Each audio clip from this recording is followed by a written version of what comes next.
Actually എയറിൽ നിന്ന് ഇപ്പോൾ താഴെ വന്നേ ഉള്ളൂ. അപ്പം ഇനി അതിനെ പറ്റിയിട്ട് ഇനി സംസാരിച്ച് വീണ്ടും ഇനി ഒരു എയറിലേക്ക് പോകാൻ താല്പര്യമില്ല. കാരണം ഇനി 3-4 ദിവസമുള്ളൂ സിനിമ ഇറങ്ങാൻ. അപ്പോൾ എനിക്ക് ഇവിടെ തന്നെ ഭൂമിയിൽ തന്നെ നിൽക്കണമെന്നാണ് താല്പര്യം. ഇതൊരു കൊച്ചു സിനിമയാണ്. ഞാൻ ഒരു അവകാശവാദങ്ങളും ഉന്നയിക്കുന്നില്ല. ഇതിന് മുൻപ് ഇറങ്ങിയ ഒരു സിനിമയെപ്പറ്റി ഞാൻ വാനോളം പോഴ്ത്തിയിട്ടുണ്ടായിരുന്നു. പക്ഷേ എൻ്റെ പ്രതീക്ഷകളൊക്കെ തെറ്റിച്ചുകൊണ്ട് ആ സിനിമ അത്ര നന്നായി പോയില്ല.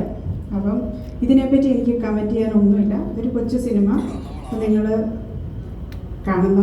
കാണാൻ തോന്നുന്നവർ കാണുക. അതിനപ്പുറത്തേക്ക് എനിക്ക് റിക്വസ്റ്റ് ചെയ്യാനും ഇല്ല, ഒന്നുമില്ല. കാരണം സിനിമ എന്ന് പറയുന്ന പ്രേക്ഷകൻ്റെ കയ്യിലാണ്. അപ്പം ഞാൻ പറയുന്നതുകൊണ്ട് പോയിട്ട് ആ ഒരു സിനിമ കാണണമെന്നില്ല. അപ്പം നിങ്ങൾക്ക് കാണാൻ തോന്നുന്നുണ്ടെങ്കിൽ കാണുക. ഇഷ്ടമാണെങ്കിൽ ഇഷ്ടമാണെന്ന് പറയാം, അല്ലെങ്കിൽ അല്ല എന്ന് പറയാം.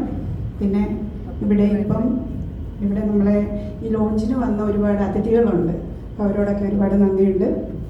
സിയാദിക്ക, പിന്നെ പ്രൊഡ്യൂസേഴ്സ് ഒരുപാട് പേരുണ്ട്, ഡയറക്ടർ അരുൺ ഗോപി പോയി, ബിബിൻ, അപ്പോൾ എല്ലാവർക്കും എൻ്റെ നന്ദി. ബാക്കി നൗഷദ് ആലത്തൂർ ഒക്കെ എല്ലാവരും ഉണ്ട്, പേരെടുത്ത് പറയുന്നില്ല. പിന്നെ ഇതിൽ അഭിനയിച്ച എല്ലാവരും കുടുംബത്തിലുള്ളവർ തന്നെയാണ്. ഞാൻ പ്രത്യേകിച്ച് പറയുന്നില്ലല്ലോ. ഞാൻ നമ്മുടെ താരമാണ്. ധ്യാനില്ലാതെ ഞങ്ങൾക്ക് ഒരാഘോഷങ്ങളുമില്ല. ഞാൻ വീണ്ടും വിളിക്കുന്നത് എന്താണെന്ന് ചോദിച്ചാൽ